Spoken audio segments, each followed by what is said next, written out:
Okay, welcome to Uncensored Conservatism, episode 183. We're going to do this in 10 parts. Uh, Mysteries. So, starting mystery number 20 is what the fuck ever happened to Saturday Night Live, which used to be an almost never missed Saturday night ritual at 11:30.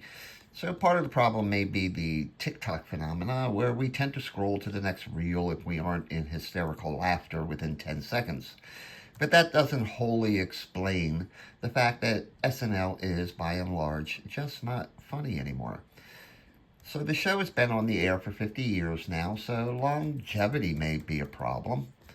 It's difficult to maintain that edgy brand of humor over so many years, and writers in the cast have changed over the years.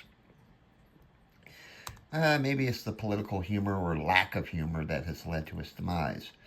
I mean, remember Chevy Chase and his Gerald Ford portrayals? And how about Dan Aykroyd as a bitter, paranoid Richard Nixon talking to pictures in the White House? And that's a pretty good John Belushi as Henry Kissinger.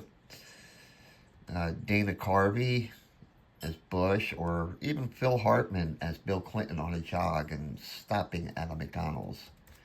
Will Ferrell did a pretty good Bush 2.0. And I'll even give Jay Farrow a shout out for his Obama imitation, where he had the speech and mannerisms down, but not the punchline. Or even the one on the left there, Kate McKinnon, who did a pretty accurate Hillary Clinton, but McKinnon just isn't funny. I never found her funny. Instead, now we have Alec Baldwin as Donald Trump, repeating Trump lines verbatim with an exaggerated pout and a fake hair on his head. I mean, that's humor now. Weekend update, we've gone from Jane, you ignorant slut, to Michael Che laughing at his own jokes. To me, the real problem started in 2016 when Trump won over Her Highness Queen Hillary. And remember this cold open here?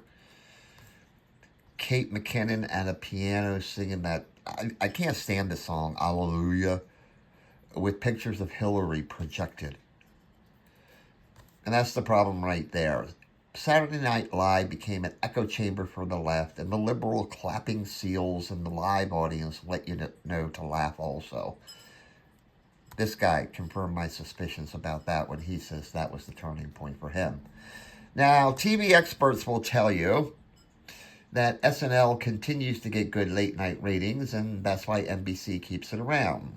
But that's not saying much when you have losers like this guy, Stephen Colbert, or Jimmy Kimmel, who cries on the air, or the unfunny duo of Seth Meyers and Jimmy Fallon, both alumni of Saturday Night SNL, to compare against. That's like saying, SNL is the least smelly turd in the toilet. In 2024, this guy, Chris Rock, who is usually funny, all but begged the audience in the opening monologue to vote for anyone but Trump, and then passed that off as the punchline. A 2022 poll, when the environment was rich with humor for the Biden administration, revealed that only 20% of Americans thought that SNL was funny. If you do a search of the top 10 SNL sketches of all time, it's rare if you find one after 2018. If you do a search of the 10 worst sketches of all time, you'll likely find 7 or 8 of them after 2018. So don't waste your late night Saturday. Tune into Ancient Aliens on the History Channel because it's likely more humorous than a so-called humor show. Anyway, at number 19, the mystery is, I want to know who the so-called experts are and what makes them an expert and why should we listen to experts and are they still an expert when they get something expertly wrong. So I'm thinking about two things here when it comes to experts, that COVID thingy and climate change. Oh, geez. Let's start here. Oh, my God. There's Satan's daughter again. It's inevitable, she says, because the world is dying and it's all our fault. It's all humanity's fault about climate change. No. Now, I'm not a climate change denialist because I do believe the climate changes and maybe man does have some effect on it minimally, but you don't. Ooh, there she is. Look at that! Look at that! Look at that! God damn, that's ugly. Anyway, the fact is that starting with the environmental movement of the 1970s, predictions of the experts have been spectacularly wrong. In the 70s, we were actually headed for an ice age, not a fireball. By the 1990s, whoa, the earth was so hot that the oceans were rising and countries would disappear. Highways would be underwater. And our poor offspring, would never get to have a snowball fight, make a snowman, or a snow angel. Oh, the humanity. The Arctic ice cap would be gone also, but we still have Coast Guard icebreakers working up there, and actually, the experts were actually wrong about that also. Anyway, so why the alarm from these experts? Remember this computer jargon, GIGO, garbage in, garbage out. Let's look at something else experts tell us on a human level.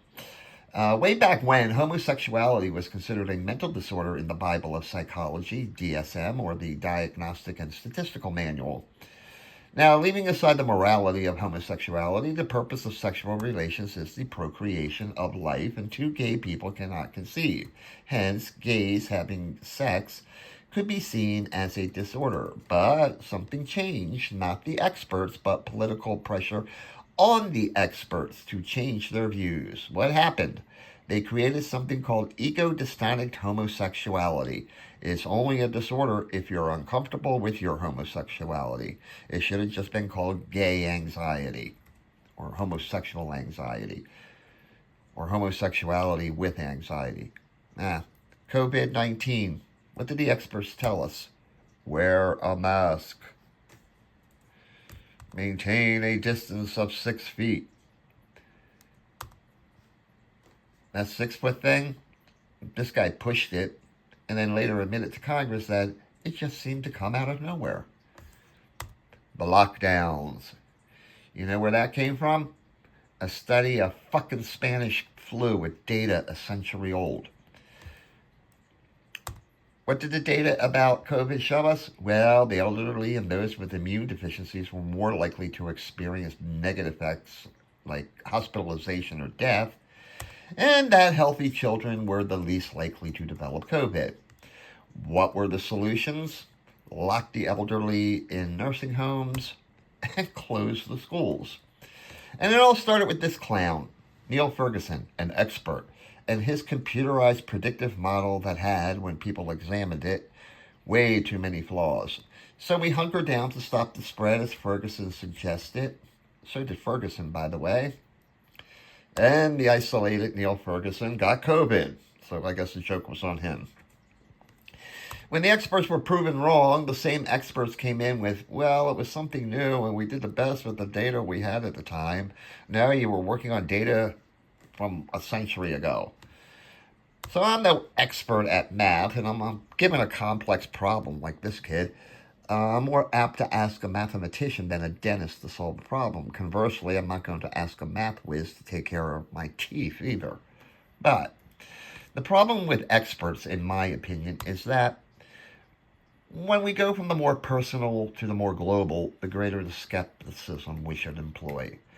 If we listen to this guy, Al Gore, and the so-called experts at the United Nations, and by the way, this guy's a fucking politician. He's not an expert on global warming or climate change. Or this little spawn of Satan who, she's just an autistic Swedish weirdo like Tim Waltz. We'd be living in the Stone Age right about now. Conversely, we did listen to Neil Ferguson, and we damaged an economy and stole a year of education from our kids, which we may never recover from, and we locked Granny in nursing homes where she died. This is why some of the experts today accuse people of being anti-intellectual. One article I read by a so-called expert in the field of medicine said people believe freedom means doing whatever the hell you want. Yeah, okay, and that is freedom. Like the COVID vaccine. You didn't get the jab and you didn't get COVID, or maybe you did get COVID and it was like the minor flu, and but people were forced into taking them. People lost their jobs. But those who did get it are now suffering some side effects, like a recent Yale study proved that the vaccine actually suppresses vital T cells that make our immune system work.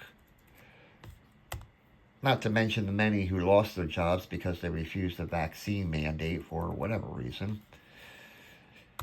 Experts in so many fields have been so spectacularly wrong in those fields that it makes you question who exactly are these experts and what makes them experts and why should we listen to them?